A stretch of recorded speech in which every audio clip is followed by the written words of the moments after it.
একটা নিউজ আমিও দেখেছিলাম, দেখে আপনাদের মতো আমিও চমকে গেছিলাম। কলকাতাতে যেমন পার্টিকুলার একটা বলয়ের কিছু লোকজন গঙ্গামাতৃক রাজ্য এই পশ্চিমবাংলার বাঙালিদের মাছ খাওয়া নিয়ে কটূক্তি বা ঘৃণা দেখানোর সাহস দেখায়, ব্যাপারটা সেরকমই নাকি? যে ট্রেনে মাছ মাংস মানে মাছ বা মুরগি বা সিধে কথায় আমিষ আর সার্ভ করা হবে না? এমনকি ট্রেনে বাইরে থেকে কেউ বা কোনো প্যাসেঞ্জার আমিষ নিয়ে উঠতে পারবে না?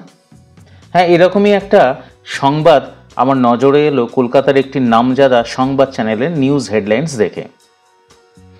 তারপর ক্লিক করে সেটা দেখার পর যা জানলাম সেটা হলো এই নিয়মটা নাকি কার্যকর হতে চলেছে দিল্লি থেকে কাটরা রুটে বন্দে ভারত এক্সপ্রেস ট্রেনে। তাদের বক্তব্য অনুসারে, মানে ওই সংবাদ মাধ্যমের বক্তব্য অনুসারে যা জানলাম সেটা হচ্ছে রেলওয়ে যে কারণে আমিষ ওই ট্রেনে নিষিদ্ধ করতে চলেছে সেটা হলো ওই রুটে বেশিরভাগ যাত্রী বৈষ্ণোদেবী দর্শনে যায়। মানে যারা ধর্মের কারণে যারা যায় তাদের সংখ্যাটা অনেকটাই বেশি থাকে ওই ট্রেনে।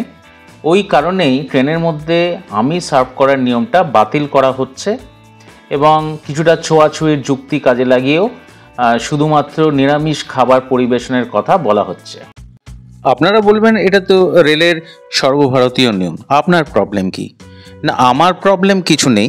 অ্যাকচুয়ালি আমরা তো বাঙালি, বাঙালি মানেই হচ্ছে মাছে ভাতে বাঙালি। সেই জন্য এই নিউজ যখনই মাছ সম্পর্কিত কিছু হয় না তখনই আমাদের একটু খটকা লাগে। মাছও তো মাংসের মতো আমিষের বাইরে নয়।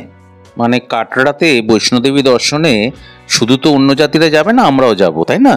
আমার যুক্তিতে যদি কোনো ভুল থাকে অবশ্যই আপনারা আছেন, ধরিয়ে দেবেন। আমি এরপরও অন্যান্য সমাজ মাধ্যম থেকে জেনেছি যে সমস্ত ধর্মীয় স্থানে যাতায়াতের জন্য যে ট্রেনগুলো যাচ্ছে সেই সমস্ত ট্রেনই আস্তে আস্তে নিয়মটা কার্যকরী করা হবে।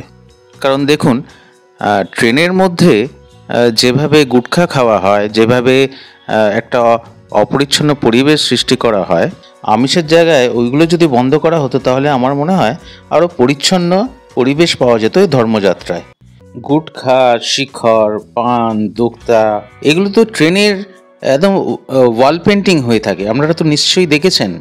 আপনারা কি বলেন? দেখুন, ধূমপায়ীরা কিন্তু এখন ট্রেনে ধূমপান করেন না, কারণ এটা বারণ করা আছে। তাই সরকারের ইচ্ছাটাই কিন্তু বড় কথা, ভালো ইচ্ছা প্রকাশ করাটা দরকার। আমিষ খাওয়া কোনো একটি অঞ্চলের অধিবাসীদের অভ্যাসের ওপর নির্ভর করে বলে আমি মনে করি। আপনারা কি মনে করছেন কমেন্ট বক্সে এই ভিডিওটা দেখতে দেখতে লিখে ফেলুন। আপনারা তাহলে কমেন্ট বক্সে জানান, এবারে যে কোটি কোটি মানুষ মহাকুম্ভে গেছিল তারা কি সবাই ভেজিটেরিয়ান? জানি না এই ব্যাপারটাকে আমি সাপোর্ট বা এন্ডোর্স করব নাকি কন্ডেম করব, কারণ আমরা বাঙালিরাও হিন্দু ধর্ম পালন করি। পূজার দিন আমরা নিরামিষ আহার গ্রহণ করি। হিন্দু ধর্মে পূজার দিনে সাধারণত আমরা আমিষ খাবার পরিহার করি, কারণ শাস্ত্রে বলা আছে এটি তামসিক মানে জড়তা এবং নেতিবাচকতার সাথে সম্পর্কিত একটি জিনিস, না ওই দিনকে আমিষ আমরা খাবো না। আমরা বাঙালিরা এটাই মেনে চলি যে ওই দিনকে আমরা আমিষ খাবো না, তাই না? পূজার উদ্দেশ্য হলো পবিত্রতা ও সাত্ত্বিক বা পজিটিভ সাম্যপূর্ণ শক্তি অর্জন করা, যার ফলে মাছ মাংস খাওয়াকে দেবতার উপাসনার জন্য বিরূপ বা বাধাস্বরূপ বলে মনে করা হয়। এটি সকল জীবের প্রতি এই অহিংসার ধারণার সাথেও সামঞ্জস্যপূর্ণ, হিংসা না করা, তাদেরকে না মারা, এইসব। আবার আমাদের এই ওয়েস্ট বেঙ্গলে পূজাতেও এটা সিদ্ধ যে বাঙালিরা যারা আমরা আছি তারা কালী পুজোর আরাধনাতে পাঁঠা বলি দেখে থাকি। হিন্দু ধর্মের ওপর ভিত্তি করে প্রতিটা জাতি তাদের নিজস্ব সামাজিক ও ধার্মিক দিক থেকে পরিবর্তনশীল সমাজকে গড়ে তুলেছে। পূজা পার্বণের দিনগুলো ছাড়া আমরা স্বাভাবিকভাবেই ট্রেনে উঠে as per choice non veg বা ভেজ খাওয়ার অধিকার প্রদান করি। আমাদের ফুড হ্যাবিটস মানে বাঙালিদের ফুড হ্যাবিটস বা অন্যান্য জাতিদের ফুড হ্যাবিটস একটু আলাদা হতে পারে।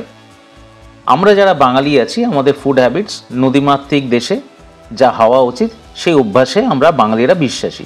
শুনেছি বেনারস রুটে বা অন্যান্য ধার্মিক রেলওয়ে রুটেও এই রকম নিয়ম কোনো কোনো ট্রেনে নাকি আছে। নানা ভাষা, নানা মত, নানা পরিধান, বিবিধের মাঝে দেখো মিলন মহান। এটা কি শুধুমাত্র কাব্যিক অভিব্যক্তি? যদি এর সারমর্ম থাকে তাহলে মাছ বা মুরগির মাংস বা সোজা কথায় আমিষ নিয়ে এত প্রশ্ন কেন ভারতবর্ষের কোথাও কোথাও কোনো কোনো লোকজনদের মধ্যে এত বেশি করে তাদের মনে আসে, বিশেষ করে বাঙালির খাদ্যাভ্যাস বা এই মাছ সম্পর্কিত এই যে খাদ্যাভ্যাস নিয়ে? কই কেরালা, তামিলনাড়ু, কর্ণাটক বা বাংলাতে তো অবশ্যই এসব নিয়ে কখনো কোনো কথা বলা হয় না অন্যদেরকে নিয়ে বা অন্যদের খাদ্যাভ্যাসকে নিয়ে, অথবা বাকিদের জন্য আলাদা আলাদা নিয়ম ধার্য তো করা হয় না। ট্রেন জার্নিটাও কিন্তু একটা সংস্কৃতির পার্ট বলে আমি মনে করি, কারণ ট্রেন জার্নিতে আমরা কি করি, বিভিন্ন একটা দেশের বিভিন্ন প্রান্তের লোকজন একটা জায়গায় মিলিত হই। মানে train journey is a part of pleasure for our mixed cultures and people who travel from different parts of our country in terms of comfortness, food style, coexistence and exchanging values. আমরা বিভিন্ন জাতি স্বজাতির সাথে একসাথে মিলি এবং আমাদের values exchange করে থাকি। Train জার্নিটা is a part of cultures. আমাদের প্রতিটা স্বজাতির আলাদা আলাদা ফুড স্টাইল আছে, এটাও কিন্তু আমাদের নিজস্বতা, আমাদের নিজস্ব সংস্কৃতির একটা জায়গা। কলকাতাতে এমন অনেক নন বেঙ্গলি স্কুল কলেজ আছে যেখানে মাছ বা মাংস ক্যারি করাও অপরাধ। তাই এই চাপানো মানসিকতা থেকেই বাঙালির মনে অনেক প্রশ্ন এভাবেই আজ দানা বাঁধে। কারণ জীবনের সুস্থতার তাগিদে ডাক্তারবাবু যখন চিকেন স্ট্রু খাওয়ার জন্য রোগীকে প্রেসক্রাইব করে, তখন তো তারাও সেই নিয়মের বাইরে সেটাই করেন, তারাও মাছ মাংস খান। জানি না সত্যি মিথ্যে, বাট আমার তো এটাই মনে হয়। সবাই তো আর সাধু সন্ন্যাসী নয় যে সবাই প্রতিদিন সাধনা করবে, সবাই প্রতিদিন বেদ বাক্য পাঠ করবে। সবাই সাধারণ মানুষ আমরা, তাই সাধারণ জীবনযাপনেই আমরা অভ্যাসী।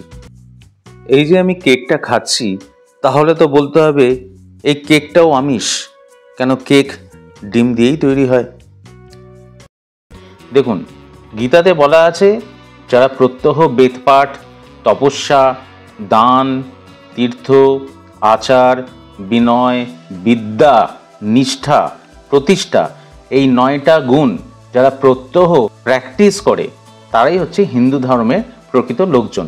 তাছাড়া গীতায় কৃষ্ণের উক্তি, সেখানে বলা আছে আমি কর্মানুসারে 4 বর্ণ সৃষ্টি করেছি। সুতরাং জন্মের অনুসারে কেউ ব্রাহ্মণ হতে পারে না। সবাই যদি গীতার উক্তিকে মেনে চলি, কেউ আমরা রোজ বেদপাঠ করি না, কেউ আমরা রোজ তপস্যা করি না, দান, তীর্থ, আচার, বিনয়, বিদ্যা, নিষ্ঠা, প্রতিষ্ঠা, এই 9টা গুণের মধ্যে কেউই আমরা প্রত্যহ এটা প্র্যাকটিস করি না, তাহলে শুধু খাদ্যাভ্যাস চেঞ্জ করে কি মহাভারত শুদ্ধ হবে সাধারণের জন্য? তাহলে তো বলতে হবে দেশের 90% মানুষ হিন্দু ধর্মের ব্রাহ্মণ নয়, বা মহাকুম্ভে যারা ধর্মযাত্রী তারা সবাই হিন্দু ধর্মের ব্রাহ্মণ নয়। যে কোনো স্থানে প্রাকৃতিক পরিবেশ অনুযায়ী মানুষের খাদ্যাভ্যাস গড়ে ওঠে। যাই হোক, ট্রেনে আমিষ বন্ধ, বেশ ভালো কথা। যে যুক্তিতে আমিষ বন্ধ, সে যুক্তিটাও ধোপে টেকে তাহলে। তাই আর বেশি কিছু বলতে চাইছি না। এরপর আপনারা কমেন্ট বক্সে আপনাদের মতামত জানান। আজকে এলাম, নমস্কার।